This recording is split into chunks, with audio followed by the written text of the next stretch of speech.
saranno come pilastri di giustizia per mostrare la sua gloria al mondo. Posizionati al di sopra. Ricostruiranno le antiche rovine. Rialzeranno i luoghi desolati del passato. Restaureranno le città devastate. I luoghi abbandonati da generazioni. Le nazioni per eredità. Le estremità della terra in possesso. Empower 2026. Potenziati per agire con autorità spirituale. Per gli annunci non è che ci sono tanti, perché siamo ancora in un periodo di pausa dei nostri live, ma continuiamo, ragazzi, con la nostra preghiera ogni martedì dalle 6:30 alle 7. Quindi ricevete sempre il link tramite il gruppo e potete collegarvi. Tutti noi possiamo essere collegati in preghiera ogni martedì. Poi anticipiamo già alcune cose che accadranno a settembre. Non possiamo dimenticarci delle nostre 24 ore di conquista, sempre nell'ultimo weekend di settembre. Quindi questo anno, il 27 settembre, è un momento che facciamo le nostre 24 ore di conquista. 24 ore di preghiera, facciamo la vela in chiesa e di andare in punti strategici della città per pregare. E preghiamo anche, ragazzi, al Signore qual è la direzione per questo anno, perché non è che dobbiamo fare ogni anno la stessa cosa che abbiamo fatto l'anno dopo. Noi dobbiamo sempre cercare la direzione del Signore. Signore, cosa vuoi che facciamo questo anno, in questa città, in questo paese di Curo dove tu ci hai portato, qual è la tua volontà? E quindi invitiamo tutta la Chiesa a cercare nel Signore questa guida, questa direzione per le nostre 24 ore. Amen? E poi, per finire queste 24 ore, avremo qui insieme Timoteo Pepe della Chiesa di Milano per portarci una parola. Amen? E anche all'inizio di settembre faremo la colazione con i pastori, un tempo per tutti quelli che sono nuovi arrivati di conoscere la visione della Chiesa, di conoscere la storia, di conoscerci e veramente prendere la decisione, vedere se la visione è quella che è in accordo con il tuo cuore. E niente, è questo. Amen? Passiamo quindi alla parola che io condividerò stamattina.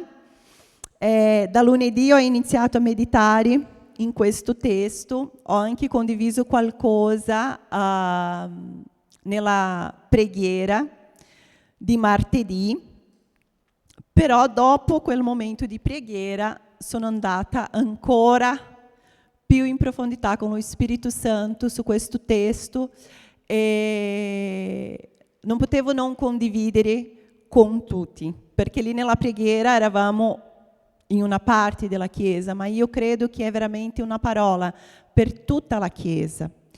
E il testo è Salmo 144. Io leggerò i 2 versetti che porterò avanti in questa predica, che è il verso 1 e 2. Quindi vi incoraggiamo a portare sempre la Bibbia cartaceo.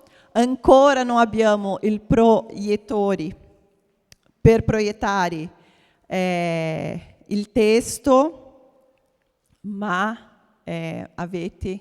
speriamo che avete con voi la parola di Dio per seguire insieme. Salmo di Davide dice così: benedetto 144, 1, 2. Benedetto sia l'Eterno, la mia rocca, che ammaestra le mie mani al combattimento e le mie dita alla battaglia.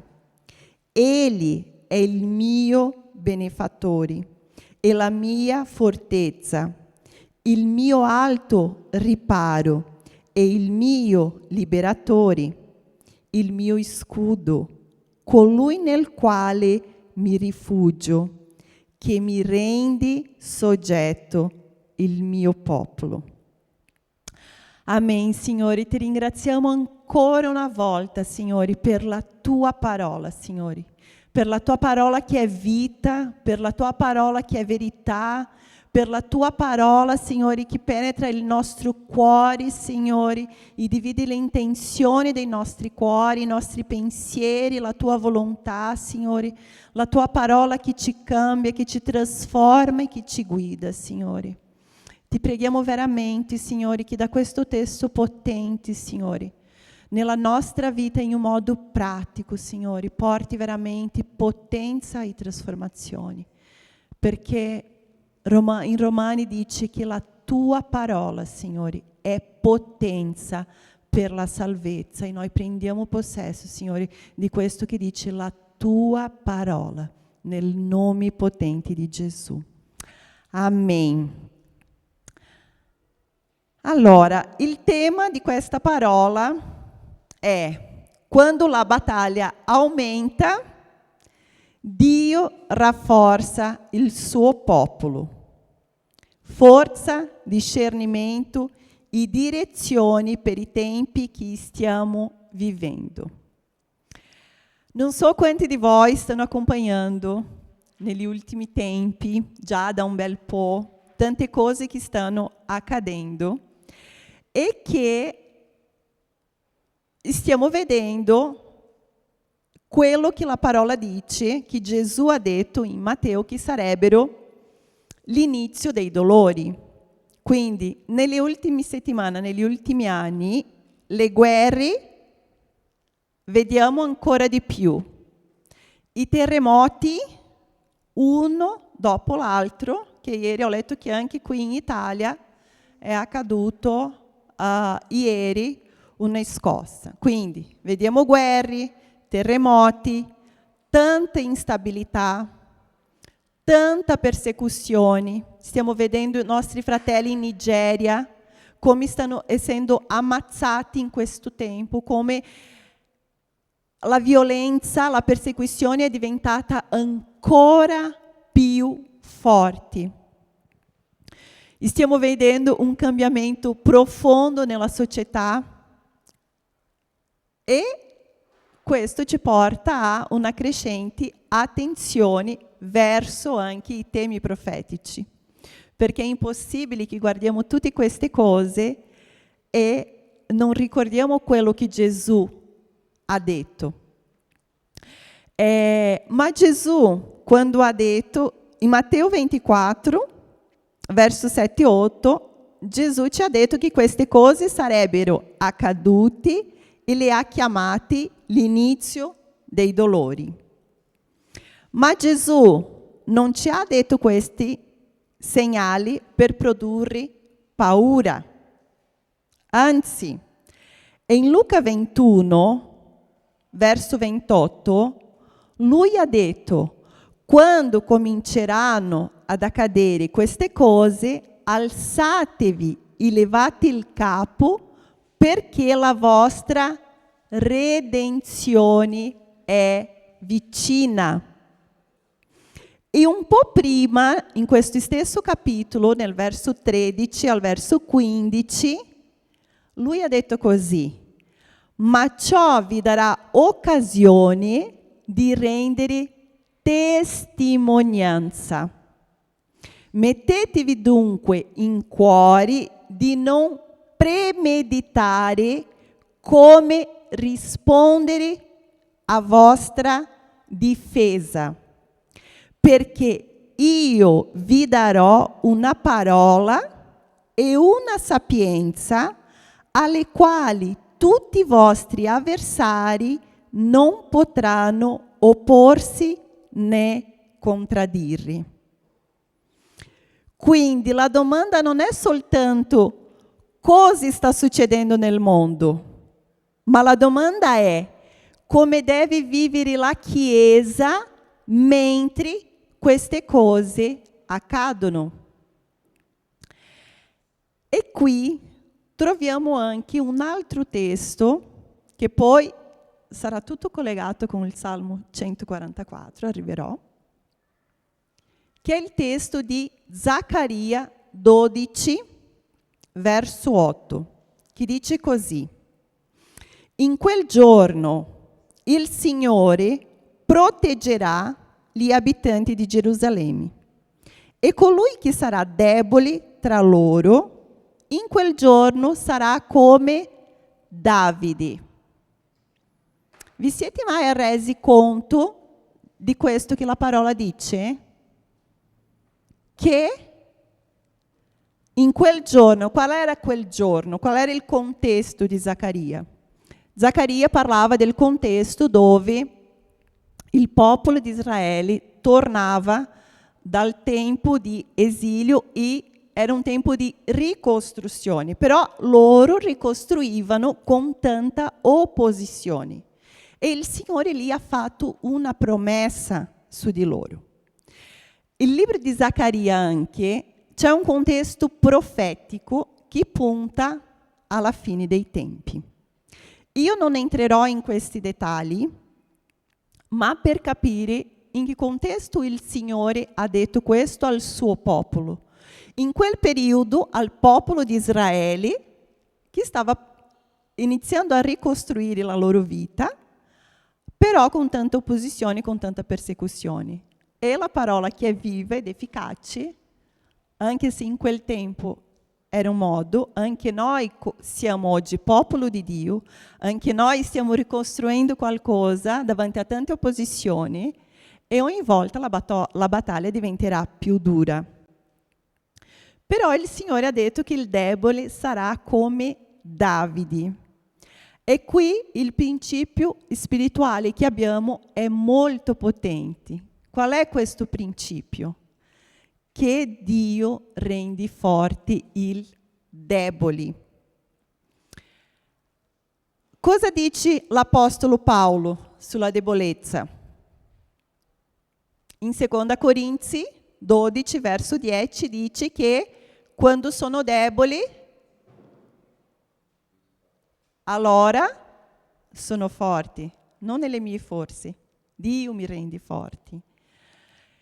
E in 1 Corinzi 1, 27 dice anche che Dio ha scelto le cose deboli del mondo per confondere le forti. Quindi la promessa non è che Dio eliminerà le nostre battaglie, non è che le battaglie diminuiranno, non è che tutto diventerà più bello, ma la promessa è che Dio prepara il suo popolo per affrontare queste battaglie. E qui entra il Salmo 144, che dice: Davide ha detto, benedetto sia il Signore, mia rocca, che addestra le mie mani alla guerra e le mie dita alla battaglia. Quindi non posso dirvi che avremo assenza di battaglia. Se qualcuno consegna la sua vita al Signore, riconosce Gesù come il suo Signore Salvatore, e in questo abbiamo la promessa della salvezza, non è detto che tutto diventa facile nella nostra vita. Sapete ragazzi che tante volte noi sentiamo, ma io sto servendo Gesù, io sto seguendo Gesù e sembra che tutto va male, va ancora più male di prima, va ancora peggio di prima.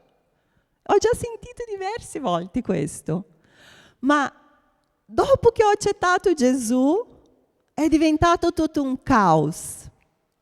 Ma qual è la verità di questo? La verità è che il caos esisteva già. Però quando non abbiamo Gesù, siamo così immersi in quel caos, abituati a quel caos, che non ci rendiamo conto. Nel momento che diamo la nostra vita a Gesù, che invitiamo Lui a fare parte, a essere e dichiariamo che Lui è nostro Signore e Salvatore, i nostri occhi vengono aperti e iniziamo a renderci conto del caos che avevamo intorno a noi. E quindi tante volte è questo, no, ma dopo che ho accettato Gesù è tutto andato peggio, male. Non, caro mio, prima non ci rendevi conto qual era la condizione. E quindi le battaglie continueranno e a volte sì, diventa anche un po' più difficile perché abbiamo opposizioni. Quando prendiamo posizioni in seguire Gesù, la parola dice che la porta è larga, stretta, che non tutti hanno la voglia di passare per questa porta. Perché? Perché è scomoda, perché il Vangelo è sofferenza anche, è rinuncia. E noi vogliamo fare del Vangelo un qualcosa per diventare la nostra vita più comoda, più gradevole, è così la parola? A noi stessi. Ma non è questo. Sai ragazzi che a volte io guardo quello che viviamo qui in Italia, la nostra vita che viviamo qui in Italia, e vedo i nostri fratelli perseguitati, ammazzati, e vedo i nostri fratelli in altri paesi che fanno chilometri a piedi per riunirci come chiesa, che fanno di tutto e di più. E noi, nella nostra comodità, con le macchine, con una bella casa, a volte non è quella casa che tu volevi, mai una casa, ci lamentiamo così tanto. Ah, devo andare in chiesa. Ah, devo svegliarmi alle 6:30 per pregare. Oh, che vita difficile, che sacrificio. Ragazzi, dobbiamo renderci conto di quello che sta accadendo intorno a noi, per non diventare una chiesa che guarda solo al nostro umbilico.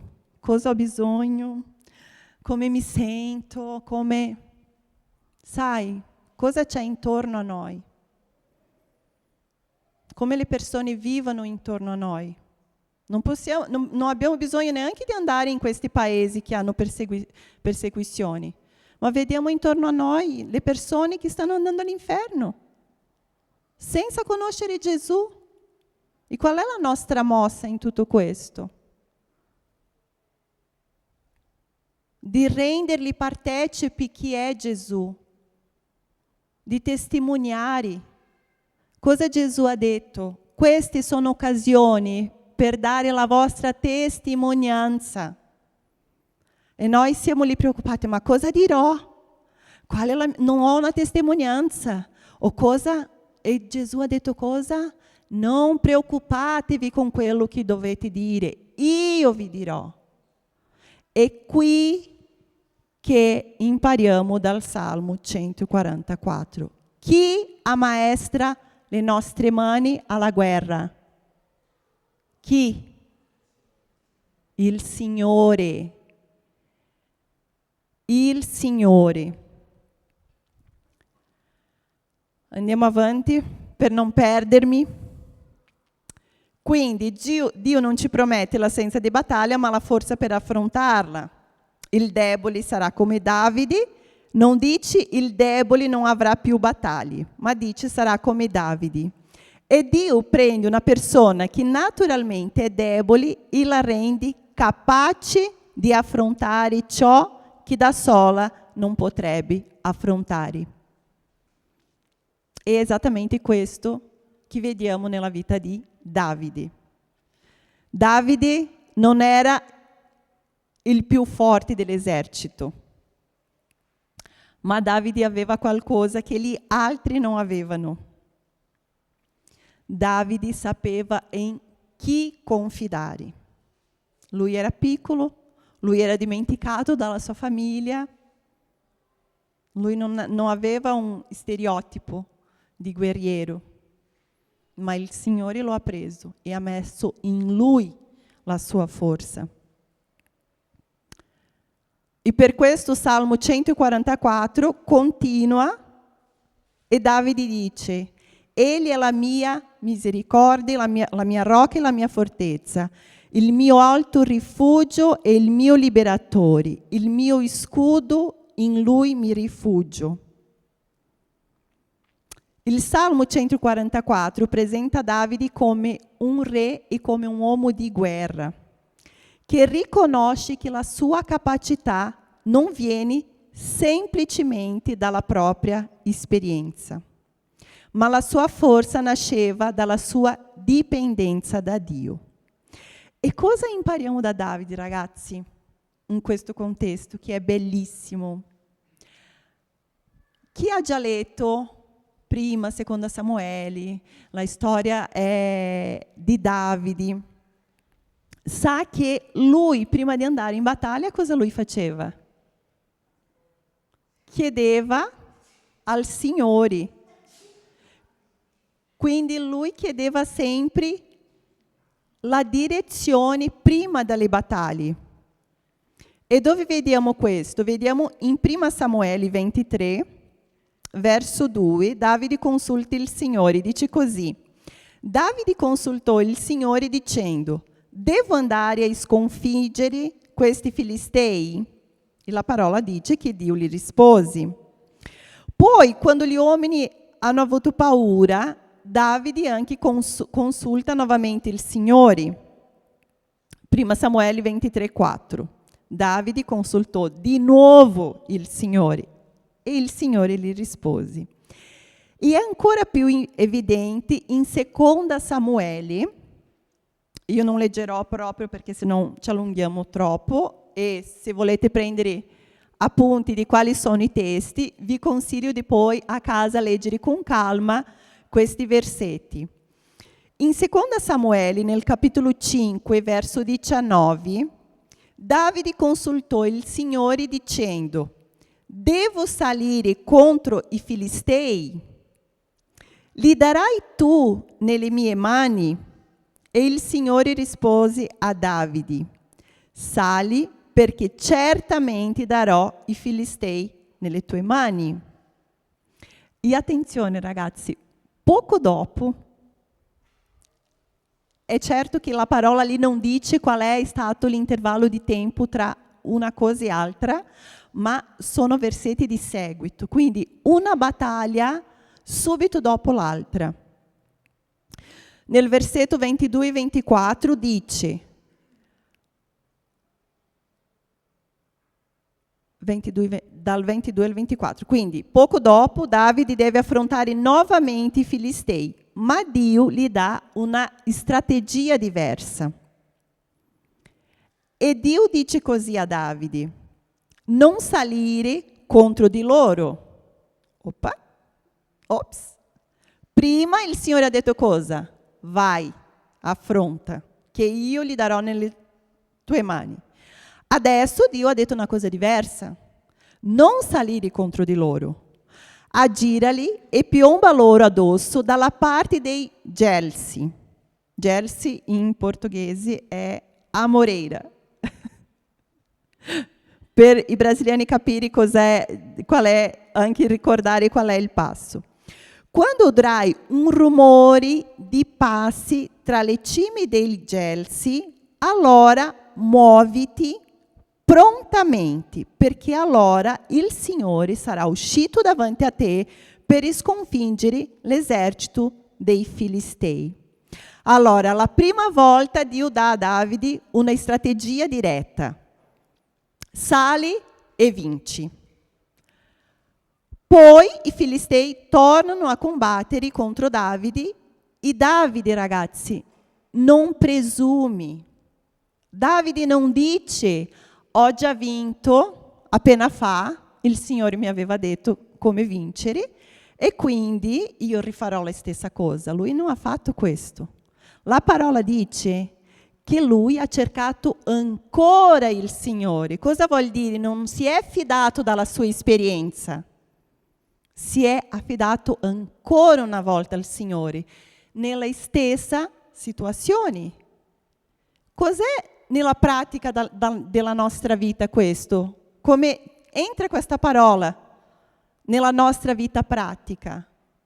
Non quello che ha servito ieri, che il Signore ci ha guidato ieri, in una situazione della tua vita, sarà la stessa oggi. Perché il Signore ci ha creato per un rapporto con Lui, per avere dipendenza delle sue direzioni, non per insegnarci le cose e poi ognuno va per conto suo. È per questo che il nostro rapporto con Dio è quotidiano. Non è una volta ho consegnato la mia vita a Gesù, adesso ho la salvezza, punto, basta. No, ma in questo c'è crescita. E la maturità è molto interessante, che pensavo questo stamattina.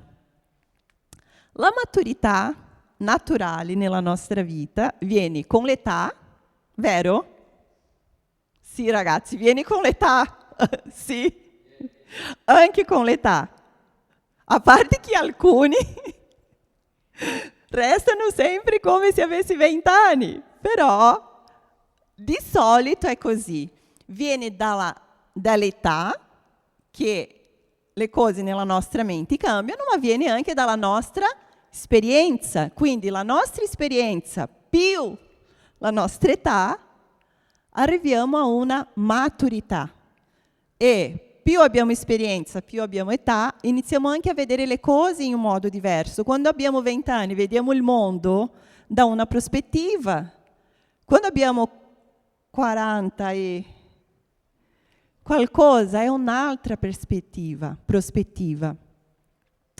Però la maturità spirituale non è proprio così. Perché la maturità spirituale c'entra con la nostra dipendenza dal Signore. E quindi è come se fossimo sempre bambini davanti a Lui, sempre a chiedere cosa dobbiamo fare. Le nostre esperienze con il Signore sì ci portano a una maturità spirituale, ma non è solo questo. Maturità è capire che noi non possiamo nulla senza di Lui. Nulla. Non possiamo essere come i figli indipendenti. Adesso ho fatto 18, sono indipendenti. Duda non è qua stamattina. Non è così. È imparare che dobbiamo consultarlo per ogni cosa. Quindi, prima battaglia, Davide sale direttamente, seconda battaglia, Davide non sale direttamente, e il Signore dà un'altra direzione per le stesse situazioni. Quindi questa è una dimostrazione di cosa? Di discernimento. La stessa battaglia, lo stesso nemico, ma una strategia diversa. Quindi la vittoria di ieri non mi autorizza a usare automaticamente la strategia di ieri. E questo è nella nostra vita personale, nella nostra vita come Chiesa, come corpo di Cristo. A volte cambiamo alcune cose nel modo che facevamo. Perché? Perché è un tempo diverso, perché è una direzione diversa. E noi dobbiamo essere attenti perché è il Signore che ci ammaestra, è il Signore che ci prepara. Quindi, se l'anno scorso Dio ha fatto così, non dire che questo anno farà necessariamente dello stesso modo. Ho già esperienza, quindi non ho bisogno di chiedere. Non è vero, non è in questo modo. Ma dobbiamo chiedere sempre, Signore, cosa vuoi che io faccia adesso? Egli addestra le mie mani alla guerra e le mie dita alla battaglia.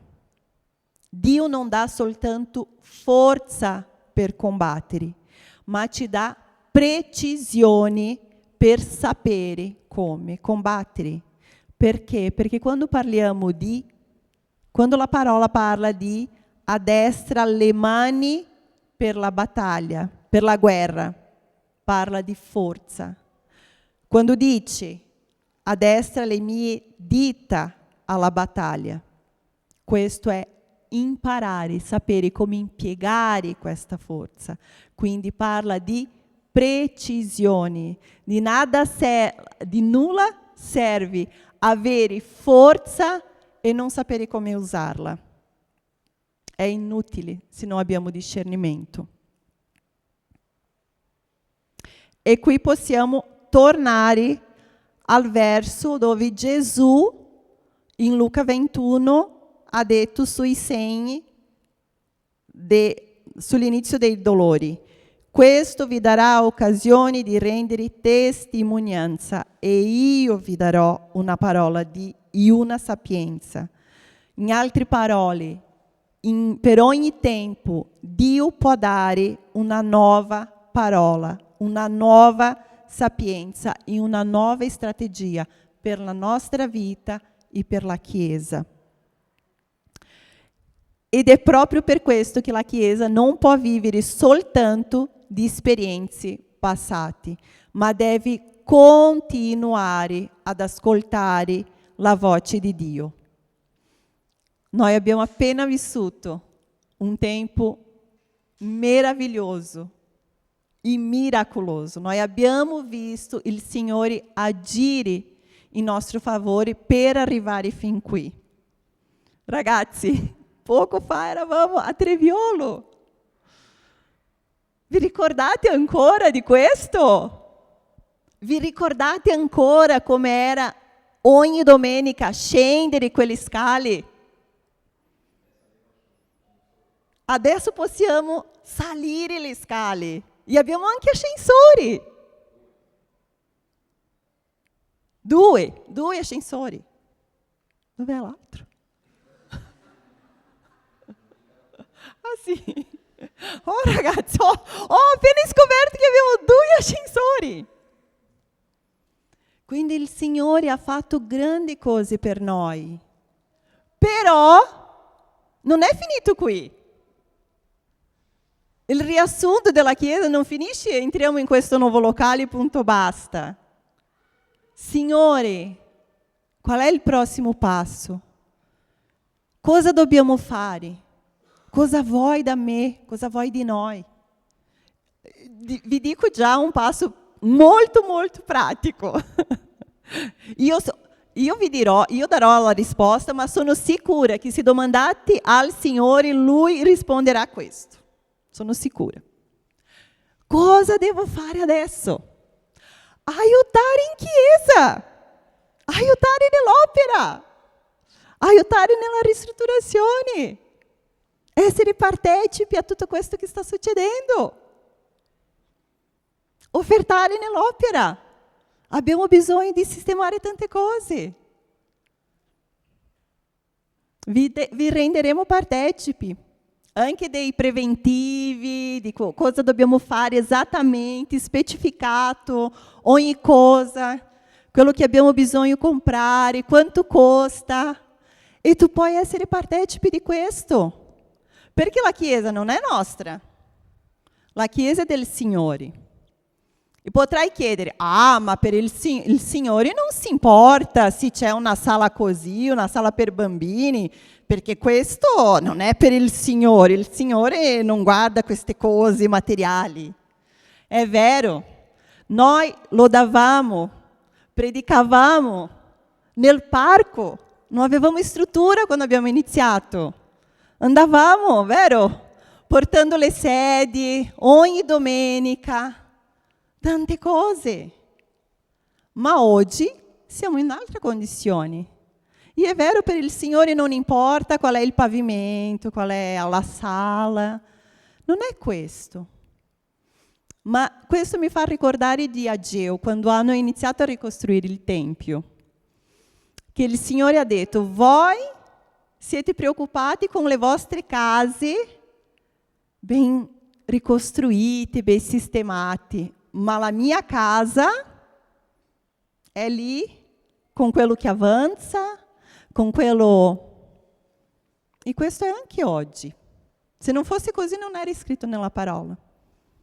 Perché questo dimostra anche qual è il valore che noi diamo a essere insieme. Tante volte anche noi pensiamo, ma io volevo fare questo, quell'altro, potevamo comprare questo, quell'altro per la nostra casa, o andare di qua o di là, o dare questo, quell'altro alle nostre figlie. Ma il nostro cuore brucia quando abbiamo opportunità di fare ancora di più nella casa del Signore. Non è un sacrificio. E non vuol dire che nella nostra casa non dobbiamo avere anche il migliore, ma questo deve essere una gioia nel nostro cuore, come ha detto Carol all'inizio. Torniamo.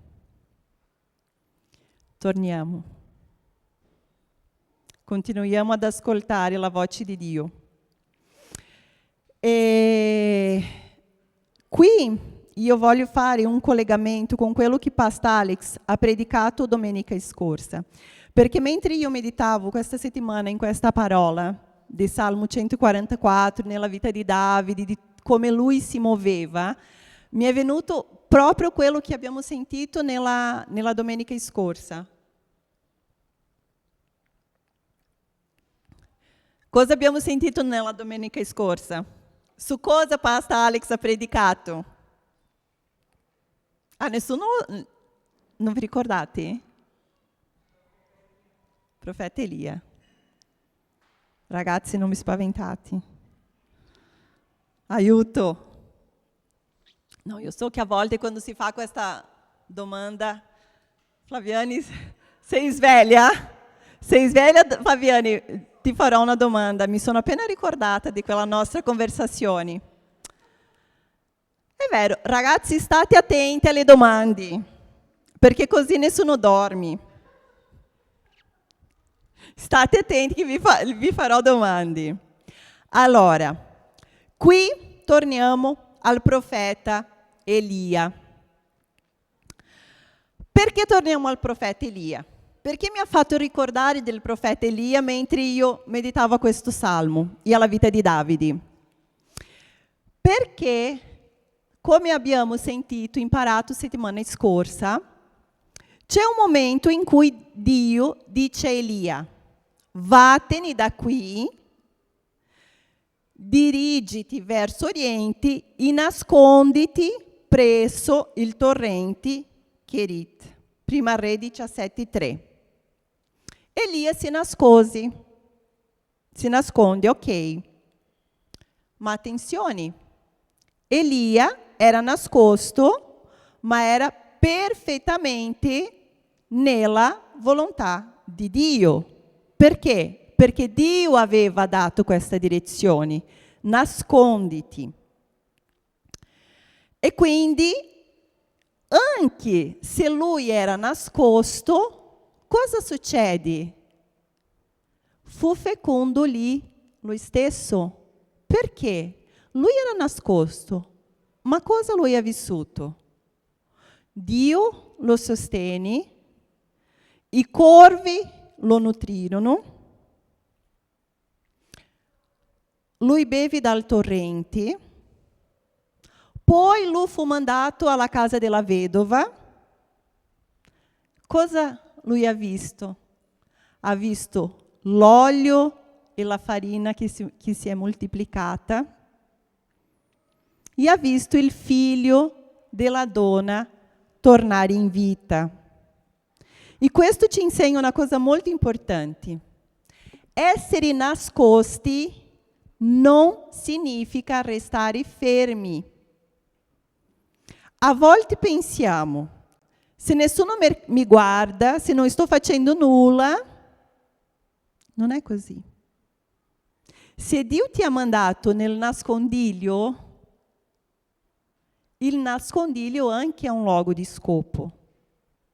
Noi dobbiamo discernere. Poi cosa succede dopo? Più avanti, Elia fugge da Jezebel.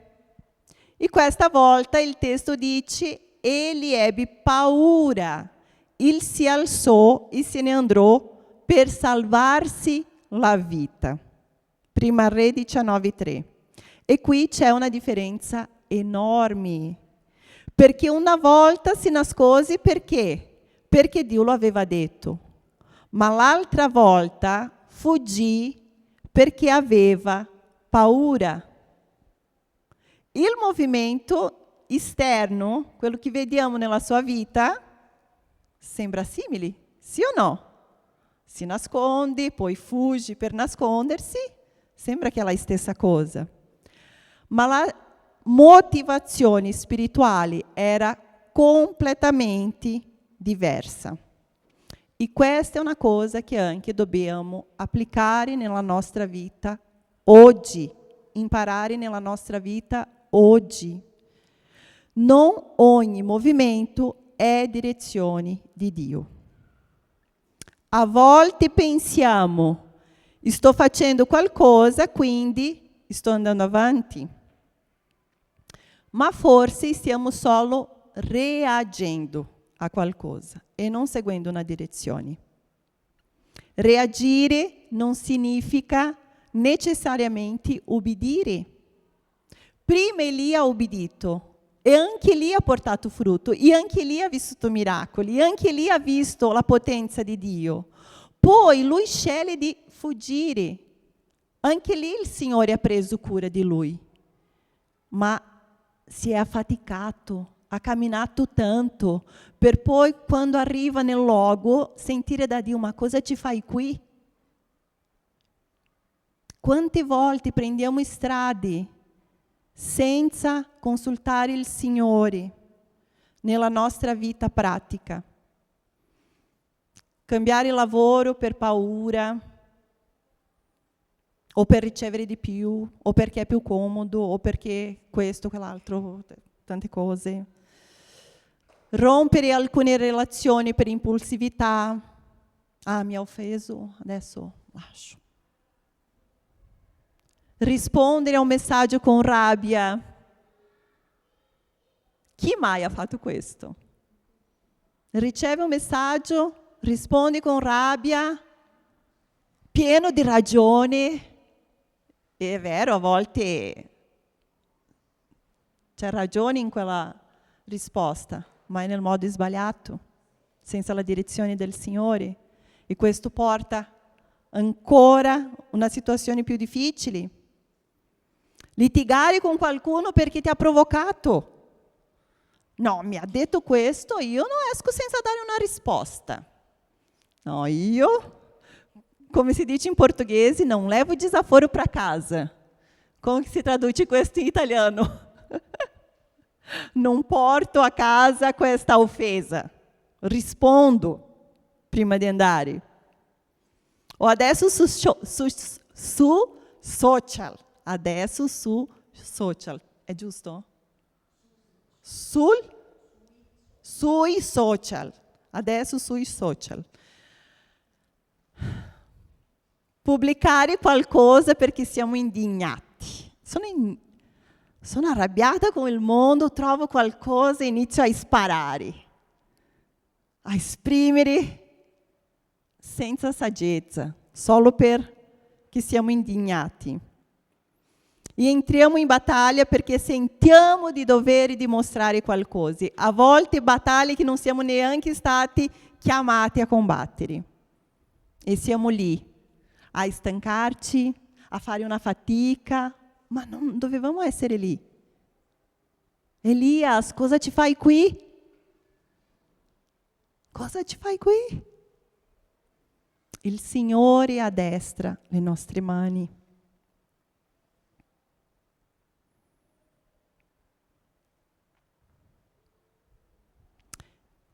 Tante volte anche una cosa che ho parlato nella nostra riunione di preghiera e che è una cosa che ho pensato tanto e ho messo anche qui. Noi possiamo reagire per paura, per rabbia, per ansia, per pressioni e per orgoglio. E sabe qual è la cosa peggiore? Che possiamo chiamare anche questo di fede. Tante volte abbiamo alcune reazioni, tante volte prendiamo alcune posizioni con la motivazione che non è giusta e chiamiamo fede. E vogliamo giustificare che è un passo di fede, senza che Dio dia questa direzione. Dobbiamo fare attenzione a questo. Ancora una volta ripeterò: Egli addestra le mie mani. Dio non vuole soltanto darci forza, vuole addestrarci. Posso usare questa parola, addestrarci? E qui ancora una volta io parlo la differenza tra le mani e le dita. Le dita. Non mi conformo con questo. Come mai noi brasiliani impareremo? Faccio un parentesi. Prendo un'altra strada. Le dita. Ma il plurale non finisce con la E. Non sono le dite, non sono le dita. E quindi, ragazzi, continueremo a imparare questo. Quindi le mani rappresentano la forza per agire, le dita rappresentano precisioni per sapere come agire. Forza senza discernimento diventa impulsività. Ma in Chiesa dobbiamo cercare nel Signore, dobbiamo chiedere al Signore di addestrarci. E sapete che il Salmo 144 non è l'unico salmo che Davide parla di questo. Anche il Salmo 18, quando lui parla, mentre era perseguitato in battaglia, lui chiede la stessa cosa al Signore, di addestrare le sue mani, perché lui riconosce che non era capace da solo. Quindi Davide era un guerriero, ma non combatteva ogni volta che voleva, consultava Dio. E tante volte diciamo dobbiamo avere discernimento. Discernimento. Cos'è discernimento? È sapere il momento di usare la saggezza. Perché a volte vogliamo avere saggezza, ma vogliamo avere sapienza, vogliamo capire come fare, ma non sappiamo il momento di usare. Questa è mancanza di discernimento. Alcune cose devono essere dette, è vero, ma c'è un modo di dire e un tempo di dire. Perché a volte le cose che diciamo, anche se sono giuste, feriscono, portano peso, anche se è vero. Quindi anche quando diciamo la verità, dobbiamo avere discernimento nel modo di dire, nel modo di usare la nostra bocca. Hanno empower, di essere addestrati, ammaestrati. A volte Dio dice vai, a volte Dio dice aspetta, a volte Dio dice parla e a volte Dio dice stai zitto. A volte Dio dice affronta quella situazione e a volte Dio dice nasconditi. E Elia ci ha insegnato proprio questo. Il problema non è essere forti, ma è essere forti senza sapere dove Dio ci sta mandando. Una forza senza direzione può diventare pericolosa. E andando alla fine, Chiesa, collegando a quello che ho iniziato a parlare, di questo tempo che stiamo vivendo, nel quale le doglie, questa parola giusta, aumentano. Quale deve essere la risposta della Chiesa? Non deve essere paura. Noi non possiamo spaventarci davanti a tutto questo che sta succedendo, perché la parola ci ha già preparato per capire che queste cose accadranno. La risposta della Chiesa non può essere ansia, Non può essere speculazione. Che sarà l'anticristo? È questo, quell'altro? Ma questo che sta accadendo c'entra con quello? A volte speculiamo tante cose, sì, noi non possiamo essere ignoranti anche per quanto riguarda la escatologia, ma a volte sono tante speculazioni, tante cose occupando la nostra mente. E non sarà questa la risposta della Chiesa a quelli che sono fuori. A cosa serve arrivare lì, raccontare tutte le profezie? Loro non capiranno. Cosa dobbiamo fare? Non possiamo restare passivi. La passività non è la risposta della Chiesa. La risposta della Chiesa è quella che si ripete ogni domenica e sarà ripetuta fino a che Gesù torni.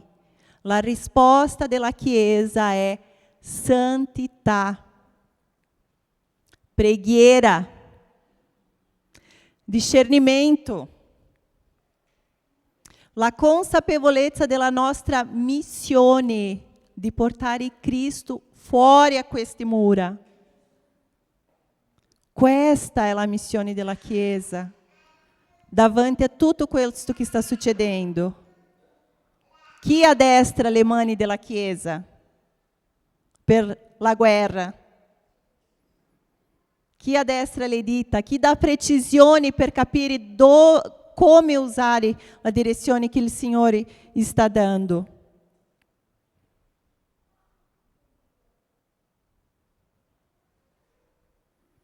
Dio ci addestra, Dio ci rafforza, Dio ci protegge e Dio ci dirige. Ma tutto questo con un scopo, non è per noi stessi. Non è perché noi saremo saggi e avremo discernimento e faremo tutto giusto nella nostra vita. No, continueremo anche a sbagliare, ragazzi, siamo umani. Ma mentre il mondo letteralmente trema con tutti questi terremoti, con tutte queste cose che stiamo vedendo, dov'è la Chiesa? La Chiesa rimane in piedi, la Chiesa vai dove può aiutare.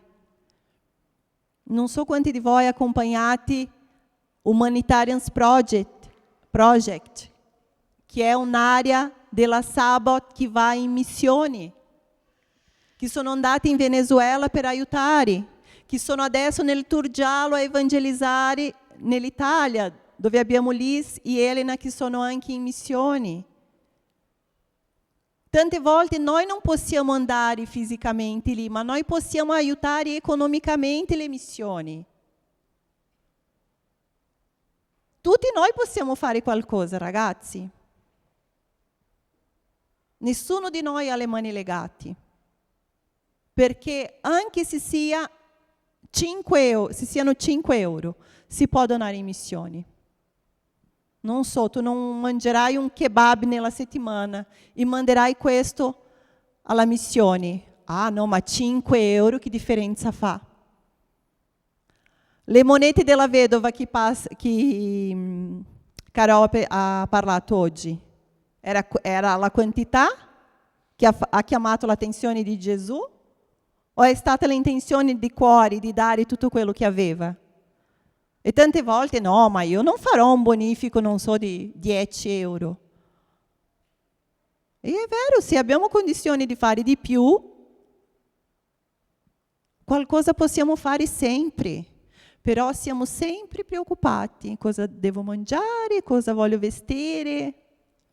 Ah, come Gesù già detto tutto prima, ha lasciato tutto scritto. Non preoccupatevi con cosa bere, con cosa mangiare, con cosa vestire, perché? Perché Dio prende cura di voi. E noi siamo lì, preoccupati con queste cose. Ammaestra, Signore, addestra le nostre mani. Ci dà precisione, Signore, saggezza. Quando il mondo ha paura, la Chiesa prega. Quando il mondo perde speranza, la Chiesa annuncia Cristo. Non c'è più speranza, ragazzi. Le persone non hanno più speranza. Chi è la speranza? Cristo. Chi conosce Cristo? Chi conosce Cristo, Chiesa? Noi conosciamo Cristo. Cosa facciamo con questo? Annunciamo Cristo a quelli che non conoscono. Ah, ma poi cosa diranno? No, ma non accetteranno. Ma dove c'è scritto che tu devi parlare e la persona deve accettare? Parli, basta. Chi convince? Siamo noi a convincere? No? Chi convince? Però, quando non siamo molto addestrati, noi anche un po' confondiamo le cose. Noi vogliamo fare il mestiere dello Spirito Santo e siamo lì provando a convincere alcune persone, alcuni familiari. I familiari sono quelli che soffrono di più, perché quelli strani non è che andiamo lì e proviamo a convincerli, ma quelli che sono più vicini a volte siamo lì a provare di convincerli. Noi non siamo Spirito Santo, ragazzi. Questo è il suo compito. Addestra le nostre mani, Signore. Quando il peccato aumenta, cosa fa la Chiesa? La Chiesa cammina in santità. Quando le persone si perdono, la Chiesa indica la strada verso Gesù. Io vi chiedo di alzarvi. Qual è la conclusione di tutto questo? Chiesa amata del Signore. Non muoverti solo perché qualcosa ti stia spaventando. Non muoverti per la tua conoscenza. Non ripetere le stesse strategie di prima. Chiedi al Signore. Elia non aveva bisogno di più forza, aveva bisogno di sentire di nuovo la voce di Dio.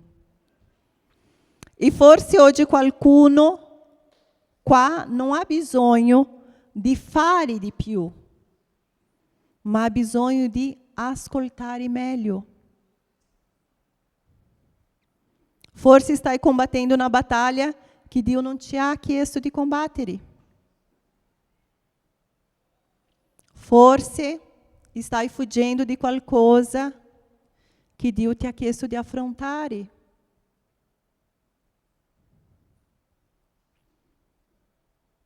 Forse Dio ti sta dicendo, aspetta, abbi pazienza. Che difficile sentire questo dal Signore. Forse Dio ti sta dicendo, adesso vai. Ah, ma la paura mi blocca. Forse Dio ti sta dicendo, nasconditi per un tempo. Oppure Lui sta dicendo, basta di essere nascosto, esci da questo nascondiglio. Cosa il Signore ti sta dicendo oggi?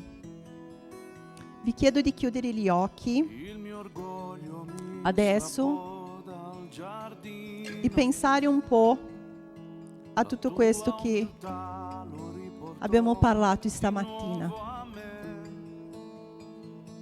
Cosa Dio ti sta dicendo in questo momento della tua vita?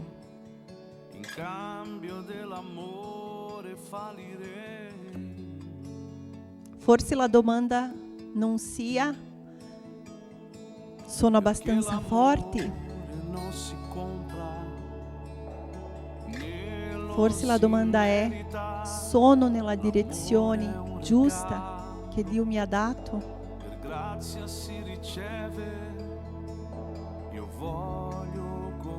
Forse oggi ti senti debole nella tua famiglia, forse ti senti debole nella fede, forse ti senti debole davanti a una decisione, davanti a una battaglia. E la promessa di Dio non è tu non sarai mai debole. E ricordiamoci del testo di Zaccaria.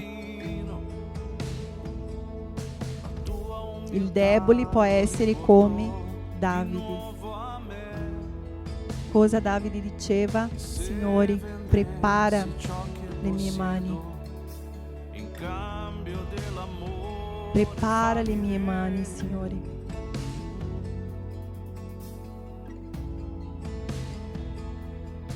Chiedi questo al Signore. Chiedo a Tiago di mettere solo un sottofondo e inizia a chiedere al Signore.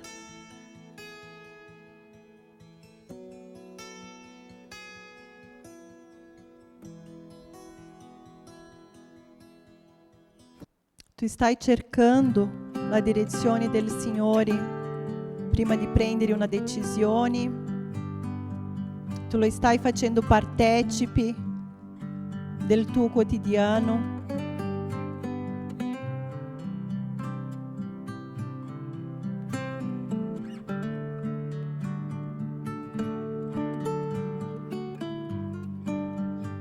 Apri il tuo cuore davanti allo Spirito Santo. Chiede al Signore, Signore, prepara le mie mani, Signore. Io ho bisogno di te, Gesù, perché io non posso usare la mia forza, che tante volte io credo di avere, Signore.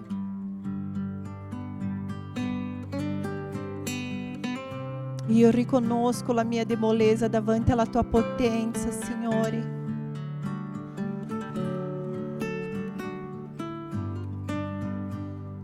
Insegnaci, Signore, addestra le nostre mani per questa guerra, Signore, per tutto quello che dobbiamo affrontare nel nostro quotidiano. E addestra le nostre dita, Signore, per avere precisione, Signore.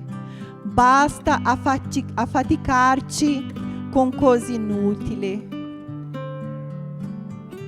Basta prendere decisioni, strade che ci portano soltanto distrazioni e fatica.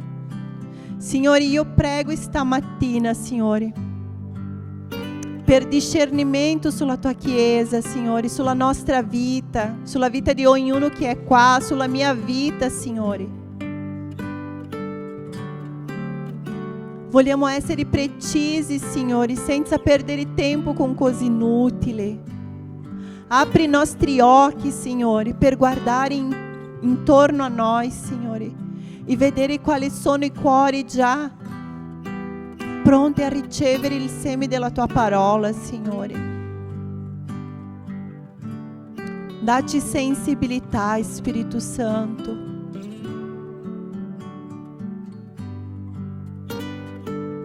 Dacci sensibilità e precisione, Signore. Preparaci, Signore, noi abbiamo bisogno di te.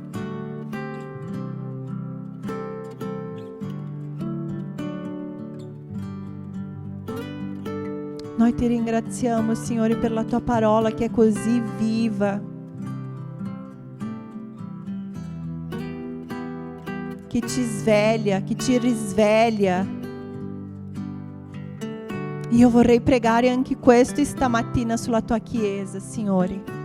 Un risveglio nei cuori.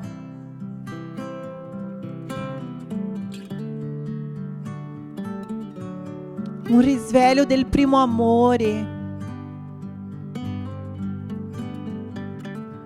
Quelli che dormono spiritualmente, Signore. Sveglia da questo sonno spirituale, Signore.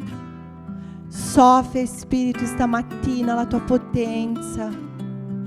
Porta vita alla valle di ossa secche, Signore.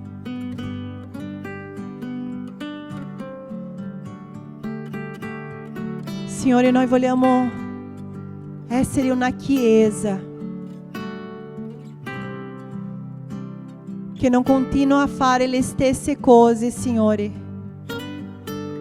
perché ha imparato in un certo modo. Noi non vogliamo vivere nell'automatico, noi non vogliamo usare le stesse forme, modi di fare, Signore, perché abbiamo fatto una volta e è andato bene, era così. No, Signore, noi vogliamo sentire la Tua voce, Signore. Cosa Tu vuoi di noi per questa settimana, Signore? Per il resto di questa giornata, Signore, cosa vuoi da me?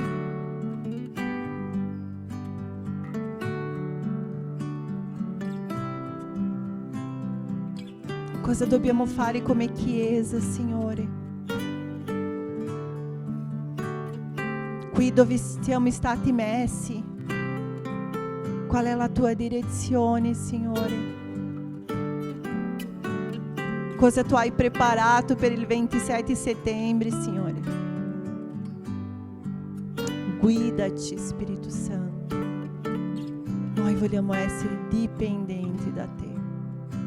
Nel nome di Gesù, Signore, addestra le nostre mani per la guerra. Prepara le nostre dita per le battaglie, Signore.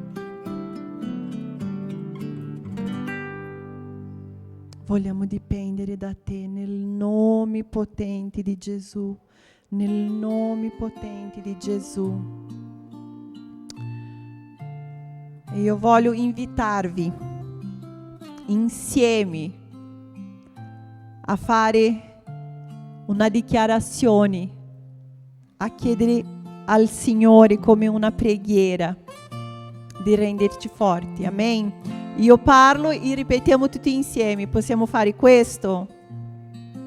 Signore, rendimi forti per affrontare ciò che devo affrontare.